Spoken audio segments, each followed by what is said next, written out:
நவ கிரகங்களை அறிவோம் ஜோதிட சேனலுக்கு உங்களை அன்போடு வரவேற்கிறேன். இந்த பதிவில் காண இருப்பது குரு பார்வை என்ன செய்யும். விருச்சிகம், மகரம், மீன ராசி அன்பர்கள் இதில் நீங்கள் உஷாராக இருக்கணும் அப்படின்னு இந்த பதிவில் பலன்கள் காணப்போகிறோம். விருச்சிகம், மகரம், மீனம் இந்த 3 ராசி அன்பர்களுக்கு இது பயனுள்ளதாக இருக்கும். இந்த காணொலியை கடைசி வரை கேட்டு பயன்பெறுங்க. நம்முடைய சேனலை சப்ஸ்கிரைப் செஞ்சுக்கிங்க, கூட இருக்கின்ற ஆல் பட்டன் அழுத்திங்க, லைக் பண்ணுங்கள், பிடிச்சிருந்தா மற்றவர்களுக்கு ஷேர் செய்யுங்க. விருச்சிகம், மகரம், மீனம் இந்த 3 ராசிக்கும் இப்போ வரக்கூடிய குரு பெயர்ச்சி கடகராசியில் அமர்ந்து இந்த 3 ராசிகளும் குருபகவான் பார்வை செய்ய போகிறார். அதாவது குரு பார்வை உங்களுக்கு வரப்போகிறது. குரு பார்வை என்ன செய்யும்? குரு பார்வை என்ன செய்யும்? முன்ன செத்துருந்தா தான் சுடுகாடு தெரியும் அப்படின்னு சொல்லுவாங்க. இதில் எவ்வளவோ அர்த்தங்கள் இருக்கிறது. அதாவது மற்றவர்கள் இறப்புக்கு சென்று சுடுகாட்டுக்கு போய் பேச்சிருப்போம். நம்முடைய குடும்பத்தில் ஒருவர் இறந்து சுடுகாடு போய் விதைக்கும்போது தான் அதனுடைய சுடுகாடுடைய அருமை தெரியும். சுடுகாடை வணங்கலாம், சுடுகாடு கோவிலாக கும்பிடலாம் அப்படின்னு சுடுகாட்டை உங்களுக்கு புரியும். நம்முடைய குடும்பத்தில் ஒருவர் இறந்தால் தான் அதனுடைய துக்கம் எல்லோருமே அனுபவபூர்வமாக அறிய முடியும். அது மாதிரி கோச்சாரத்திலும் சரி, சுய ஜாதகத்திலும் சரி, குருபகவான் பார்வை செய்தால் அந்த ராசிக்காரர்கள் அனுபவபூர்வமாக நல்லதும் சரி கெட்டதும் சரி நீங்கள் முழுமையாக அனுபவிக்கலாம். குரு பார்க்க கோடி நன்மை என்று முன்னோர்கள் பெரியோர்கள் சொல்லியிருக்கிறாங்க. அது மாதிரி குருபகவான் விருச்சிகம், மகரம், மீனம் இந்த 3 ராசிகளை பார்வை செய்யும்போது கண்டிப்பாக உங்களுக்கும் நல்லது நடக்கும். உங்கள் குடும்ப நபர்களுக்கும் பார்த்திங்கன்னா மிகப்பெரிய நல்ல வாய்ப்புகளை தேடித்தரும். விபத்தில்லாத விருச்சிகம் இல்லை என்று சொல்வார்கள். விருச்சிக ராசிக்கு பார்த்திங்கன்னா உங்களுக்கு சந்திர திசை வரும். இந்த சந்திர திசை வரும்போது ஏதே ஒரு வழியில் சிறு விபத்துனாச்சும், கை கால் எலும்பு முறிவுனாச்சும் விருச்சிக ராசி அன்பர்கள் சந்திப்பீங்க. அதே மாதிரி மகரத்திற்கு குருபகவான் விரையாதிபதியாக இருக்கும்போது, மகரத்திற்கு செவ்வாய் உச்சமாக இருக்கும்போது, மகரம் மிருக வதை ராசி என்று சொல்லுவாங்க. அதாவது கால்நடை, ஆடு மாடு இப்படி வளர்ப்பாங்க. மிருகத்துக்கு மட்டும் வதை இல்லை. இந்த மகரத்தில் பிறந்தவர்கள் குடும்பத்தில் ஒருத்தர் மகரத்தில் பிறந்து விட்டாலே அந்த குடும்பமே பார்த்திங்கன்னா அவஸ்தைப்படணும். பெற்றோர்கள், உடன் பிறந்தவர்கள், வாக்கப்பட்டவர்கள், அதே மாதிரி பிறந்த குழந்தைகளும் மகரத்திற்கு வாக்கப்பட்டால் அவஸ்தைப்பட்டே தீரணும். அதே மாதிரி காலபுருஷனுக்கு 12வது வீடு மீனம். கடந்த 2 வருடத்தில் இந்த மீனராசியில் பிறந்தவர்கள் குடும்பத்தில் கிட்னி ஃபெயிலர், வயிறு சார்ந்த பிரச்சனை, அதாவது குடல், நுரையீரல், இருதயம் இந்த மாதிரி வயிறு சார்ந்த பிரச்சனையில் அவதிப்பட்டவர்கள், இறந்தவர்கள் ஏராளமாக உண்டு. மீனராசிக்கு கர்மஸ்தானாதிபதியே குரு பகவான். இந்த குரு பெயர்ச்சியில் எதில் நீங்கள் உஷாராக இருக்க வேண்டுமென்றால், இப்போ பார்த்தீங்கன்னா குரு பெயர்ச்சியில் முதல் ஒரு 5 மாத காலம் குரு பகவான் தனிமையில் செல்வார். பிறகு பார்த்திங்கன்னா குரு கேது, குரு செவ்வாய் என்று பிற்பாதி அதிக மாதங்கள் குரு கேது செவ்வாய் முக்கூட்டு கிரக இணைவு இந்த வருடத்தில் நிகழப்போகிறது. இந்த முக்கூட்டு கிரக இணைவு என்ன பண்ணும் அப்படின்னா, விருச்சிக ராசிக்கு ராசி அதிபதியே செவ்வாய். அவர் பாக்கியஸ்தானத்திலே நேசம் பெற்று செல்வார். ஜோதிடத்தில் என் அனுபவத்தில் ஒரு விதி உண்டு. நான் ஒரு ரகசியத்தை கண்டுபிடித்திருக்கிறேன். என்ன அப்படின்னா, ராசிக்கு 6ஆம் அதிபதி நீசம் பெறக்கூடிய வீட்டில் ராசி அதிபதி கோச்சாரத்தில் செல்லும் காலம் அந்த ராசிக்காரர்களுக்கு விபத்து, நோய், மரண கண்டங்கோடு வரும். இப்போ விருச்சிக ராசிக்கு குருபகவான் பார்வை இருக்கிறது. இது நல்லது தான். ஆனால் ஐப்பசி மாதம் முதல் உங்களுக்கு உங்கள் ராசிநாதன் அவரே உங்களுக்கு 6ஆம் அதிபதி.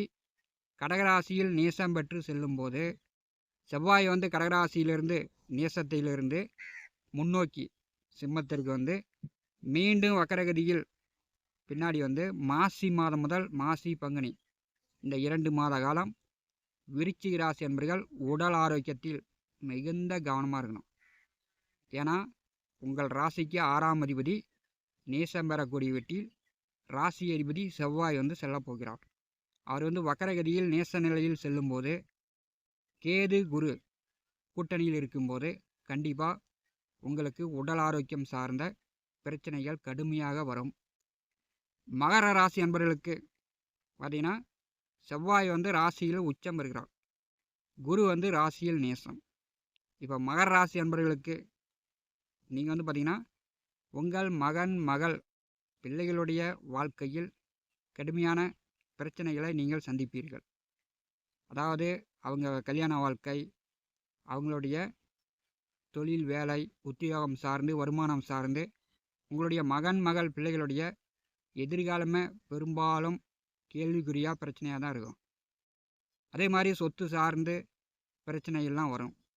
மகர ராசிக்கு 7வது வீட்டிலே செவ்வாய் வந்து நேசம் பெற்று உச்ச குருவோடு இணைந்து செல்லும்போது, அதாவது ஐப்பசி மாதம் முதல் செவ்வாய் வந்து நேசம் பெற்று குருவோடு உச்ச குருவோடு கேதுவோடு இணைந்து செல்லும்போது நிலம் சார்ந்து சொத்துக்கள் சார்ந்து உங்களுக்கு தகராறு பிரச்சனைகள் இருந்தால், கோர்ட்டில் வந்து கேஸ் நடந்துக்கிட்டு இருந்தால் அதெல்லாம் வந்து முழுமையாக மகர ராசி என்பளுக்கு அந்த கோர்ட்டு கேஸு வில்லங்க பிரச்சனைகள் சொத்து சார்ந்த பிரச்சனைகள் தீரும்.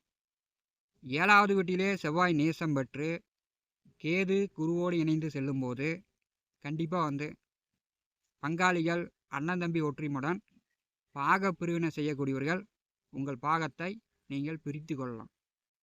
ஏன்னா இந்த காலகட்டத்தில் உங்களுடைய உடன் பிறந்தவர்கள் ஒத்தாசையாக உதவியாக வருவாங்க. கண்டிப்பாக வந்து பாகத்தை பிரித்து கொள்ளலாம். மகர ராசிக்கு செவ்வாய் வந்து பாதகஸ்தானத்திற்கும் சுகஸ்தானத்திற்கும் அதிபதியானவர். 7வது வீட்டிலே நேசம் பெற்று ஐப்பசி மாதம் முதல் செல்லும்போது பார்த்திங்கன்னா வாழ்க்கை துணை வழியில் பார்த்திங்கன்னா உங்களுக்கு வந்து செலவுகள் உண்டாகும். வாழ்க்கை துணைக்கு அடிக்கடி உடம்பு சரியில்லாமல் போகும், மருத்துவ செலவுகள் ஏற்படும். அதே மாதிரி பால் கறவை மாடு வைத்திருப்பவர்கள் இந்த காலகட்டத்தில் கறவை மாடுகளுக்கு பார்த்திங்கன்னா மருத்துவ செலவுகள் கூடுதலாக வரதுக்கு வாய்ப்பு உண்டு. மகர ராசி அன்பர்கள் பெரும்பாலும் குரு பயிற்சியில் முப்பாதி, அதாவது ஐப்பசி மாதத்திற்குள் இந்த ஆடு வாங்கிறது மாடு வாங்கிறது இதெல்லாம் வந்து வாங்கிக்கிங்க. பிற்பாதி காலம் உங்களுக்கு வந்து இதன் வழியில் செலவுகளும் உண்டு.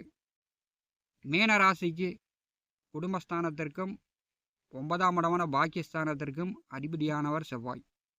பூர்வ புண்ணிய புத்திரஸ்தானத்திலே நேசம் பெற்று கேது குருவோடு இணைந்து செல்லும்போது இப்போ இந்த காலகட்டம் ஐப்பசி மாதம் முதல் பிற்பாதி வருடம் முடிய வரையே மீனராசிக்கு பூர்வ புண்ணியஸ்தானம் சாதகமில்லாமலே செல்லும்.